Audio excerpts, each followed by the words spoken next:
biohacking, performance, mastery, mindset, holistic health. This is a show about getting better every single day. I'm on a mission, guys, to help over 1 million people get healthy and lose weight. Why? Because when you lose weight and get healthy, you have higher self-esteem. You have more self-confidence. And that person goes out and crushes their goals and starts living the highest version of themselves, and then they have way more impact on the world.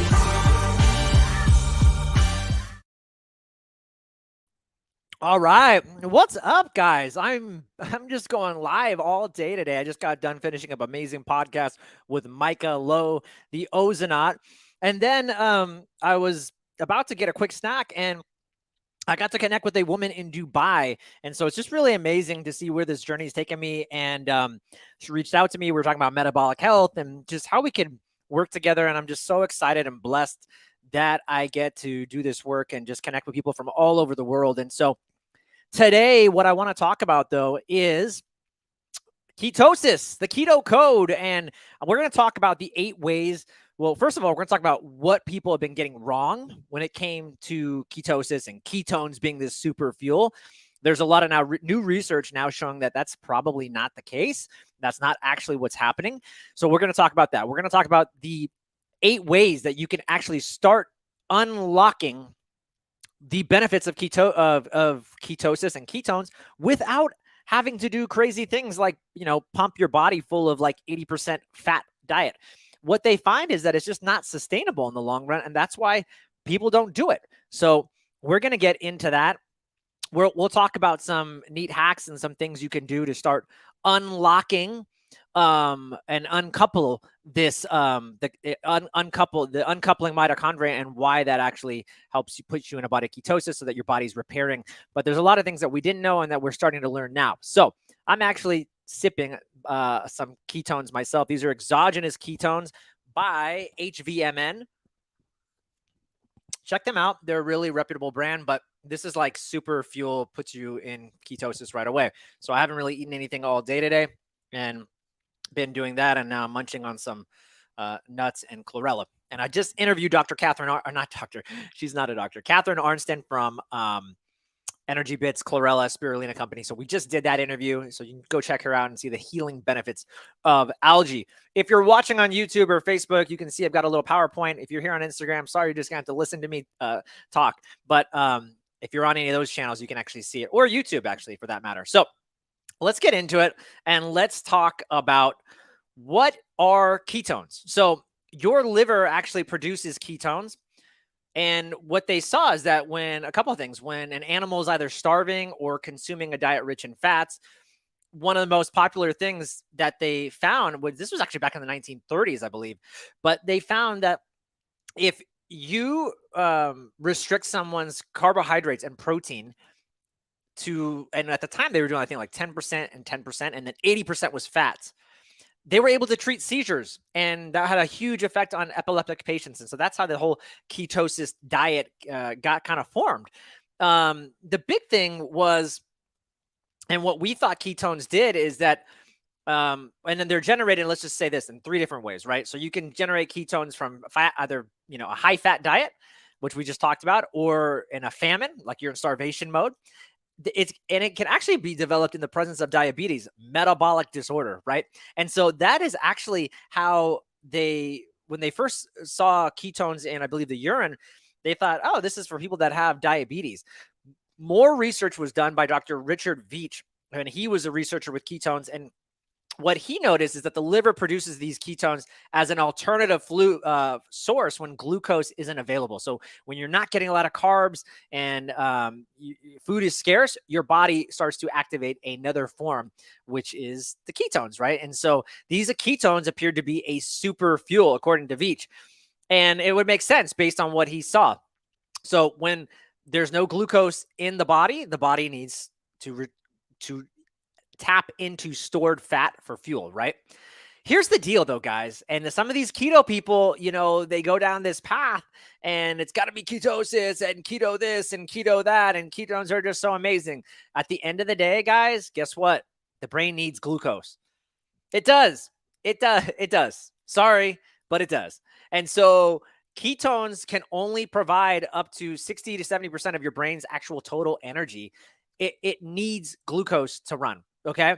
Ketones can't replace all the glucose in the body. And they're even seeing that, athletes, they need carbs, they need glucose for fuel, and they run a lot better. There are ketogenic athletes, but what they found, and we'll talk about it more, is that they actually breathe harder. So yeah, they can. It is this super fuel, but they actually breathe harder, and they're actually wasting more energy to do the same exact thing. What are some of the downsides of the traditional keto diet? Well, one is not a lot of fiber. You're not getting a lot. You're not getting a lot of polyphenols, those antioxidants essentially from plants. You don't get that diversity, that rich microbiome, right? You can't get enough of these raw minerals, right? It's a high fat content diet, 80% fat if you're doing like the typical keto diet. Most people are not going to eat that way all the time. It might seem glorious in the beginning, but you're not going to do it all the time. The other big thing is the high cholesterol content, which for some people that could be an issue. It raises LDL. At the end of the day, I think many of the natural and functional medicine practitioners that I'm associated with, including myself, having high LDL is not a marker of necessarily cardiovascular health or bad cardiovascular health for that matter. It has to do with a lot of other things, processed sugar probably being one, vegetable oils being another one. But just because you have high cholesterol doesn't mean you're sick. LDL is a transporting molecule. You need cholesterol in your body, okay? Then you've got animal fat and protein, right? That excludes obviously the group of vegans and vegetarians. The big one is boredom, variety. We like novelty, guys. 60% of people, they don't even manage to stick with keto. And it makes complete sense. We talked about athletic performance earlier. Elite walkers required more oxygen. They were breathing harder and faster just to be on a keto diet. And then it also actually, believe it or not, increased inflammation and heart disease. Ketones can be very beneficial for the heart, but there is some studies out there showing that, having this higher fat content consistently led to more inflammation across the body. So just be aware of that. Now, the interesting thing, I'm going to try to explain this the best way that I understand it, but the interesting thing about what we thought is that these ketones are just this super fuel. But a lot of this work, by the way, is coming from Dr. Gundry's new book called The Keto Code. And what we're seeing is that the ketones are actually telling the mitochondria to uncouple and waste fuel. And the way I would kind of explain it is like a pressure cooker, a pressure valve. If anybody has a pressure cooker and they release the valve, steam pops off. Well, your body there's actually 5 different proteins, and they're called uncoupling proteins. And this is what they do. Making mitochondria is very energy productive. It takes a lot of energy. Making ATP, making energy in general, is a very difficult process. And so in that process, reactive oxygen species, free radicals can be formed, right? And so ketones, they tell the mitochondria, hey, when times are hard, they actually tell them to waste energy. And the mitochondria, what they're told to do is, hey, we actually need to make more of you so we can do less of the work. So it's think about like a dog sled or something. If you had a dog pulling you on a sled, one dog's not going to do enough. Hey, this dog is getting tired. So we're not getting enough fuel. Let's get another dog to put on that work. And another one. Now you have 6 dogs pulling you. You've got a lot more, right? So the less hard, mitochondria is very smart. They don't want to die. And they know that in the long term, to live long and well, you need to have healthy mitochondria. So what can happen is on that cellular front, the body can be damaged, but not all the mitochondria is going to die. The mitochondria refuses to die. And so they are going to make more of themselves to be more efficient. And they actually waste energy by doing this, which is really interesting. Okay. So why doesn't keto work for some folks? The bottom line is a lot of folks out there are not metabolically flexible. And the studies, I think, are it's actually pretty remarkable. It's about 50% of people right now are not metabolically flexible. So you might think you are, but you're not. And the problem is there's just too much insulin. Their insulin levels are really high. One of the things you can do if you're looking at insulin, by the way, is I have right now on my arm, if you can see, it's called a CGM. And so it's a continuous glucose monitor. I'm trying to show people on YouTube as well.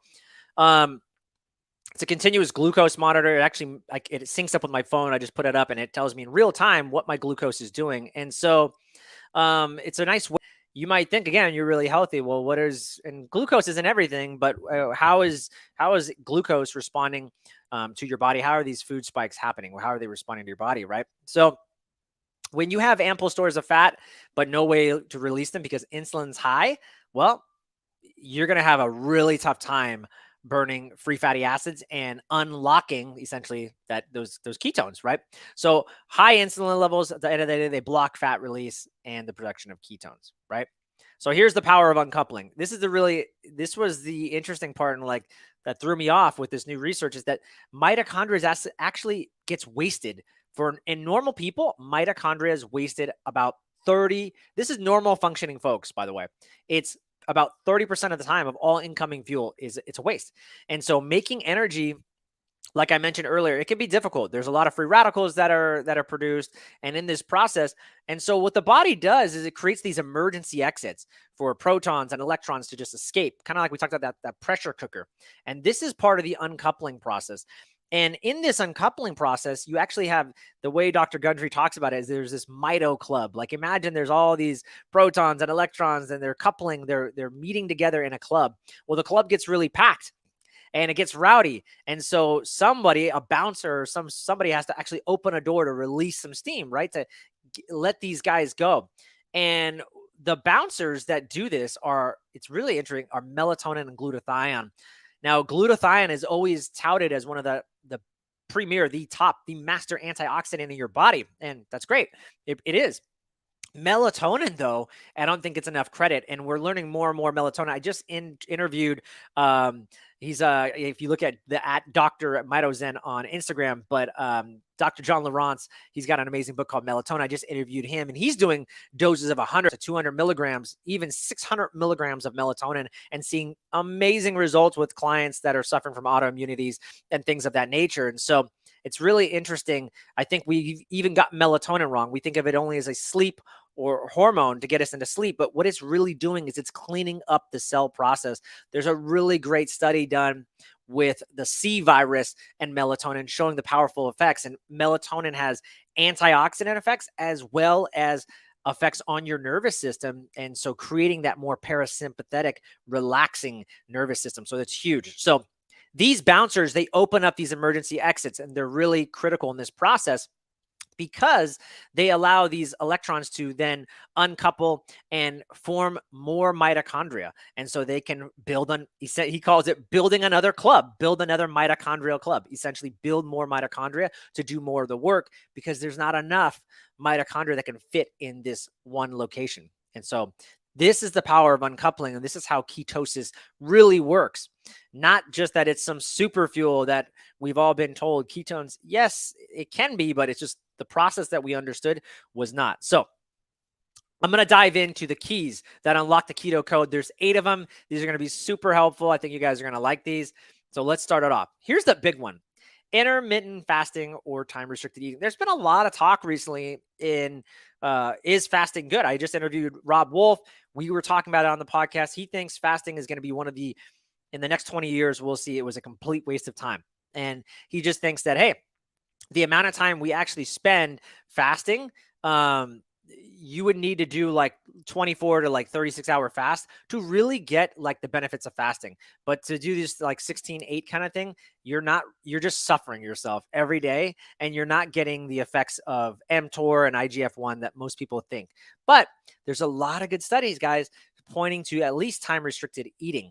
And we'll talk a little bit about that. But here's the thing that's neat about it is, everyone thinks with ketosis, you have to eat in this 80% fat. Well, you don't, because you can produce ketones simply by changing your fasting window and changing to an 8-hour window. If you can compress that eating window to like 8 hours, we're seeing a lot of good results, a lot of good benefits, right?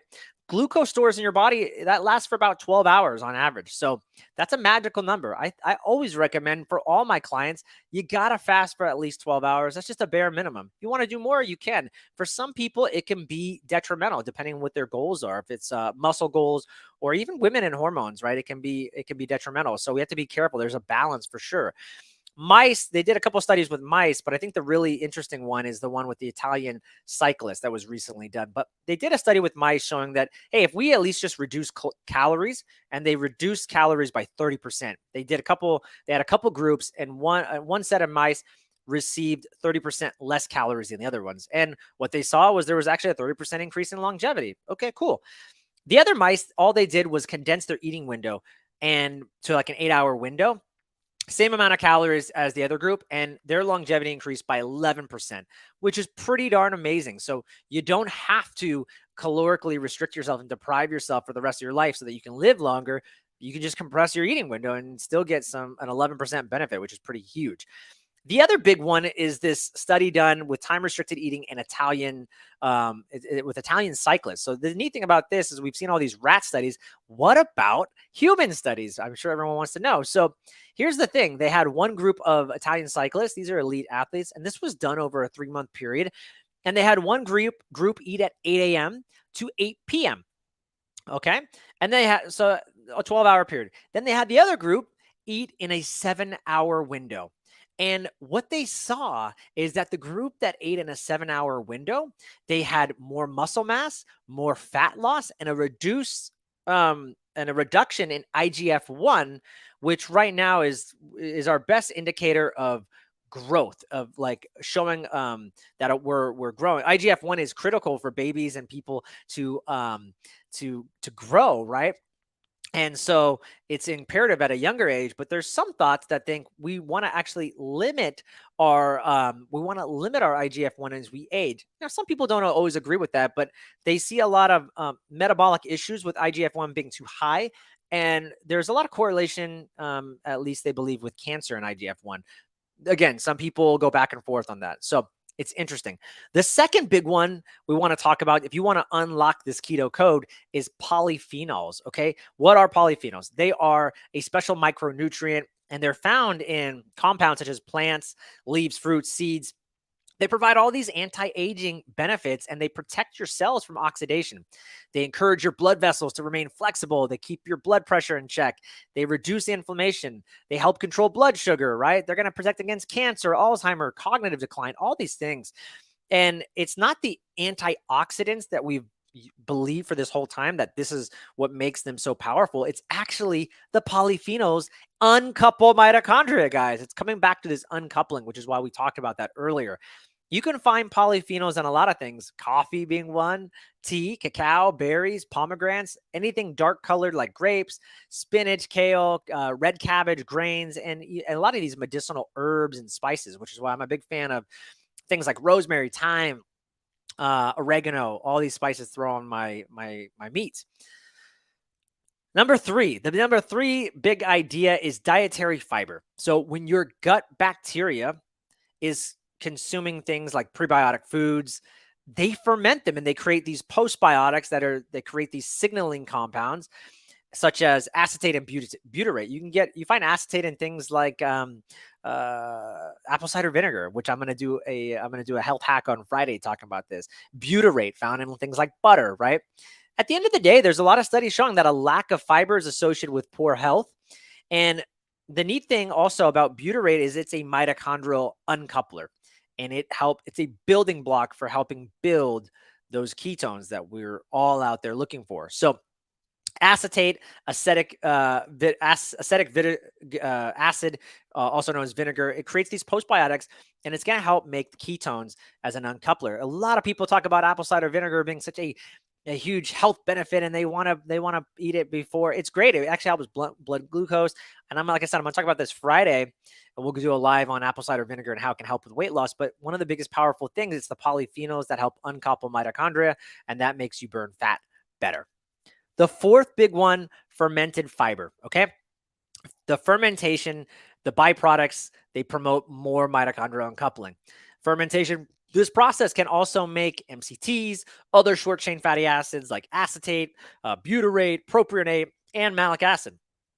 There is a great Stanford study just showing how these fermented foods drastically improve your microbiome diversity. And by having more of them, that's going to suppress inflammation in humans. And so that's more so than what you'll see in like a high fiber diet. Okay. So getting that fermented those fermented foods, right? Number 5, polyamines. Okay. They're organic. These are organic compounds found in foods like aged cheeses, mushrooms, and they can uncouple mitochondria as well.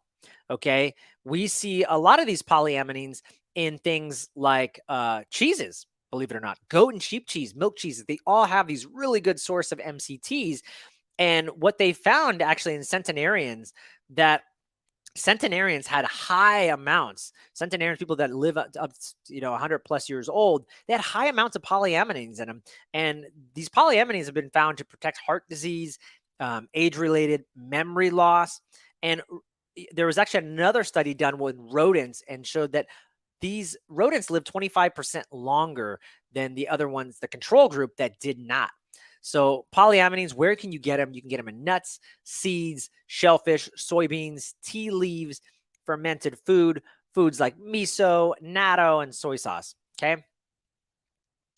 Real quick, back to the polyamines. When you look at the blue zones and you look like at folks like in Sardinia or Sardinia, and you look at folks there, you look at folks in there's Loma Linda is another one. A lot of these folks, Nazario in Costa Rica, I would love to move there, by the way.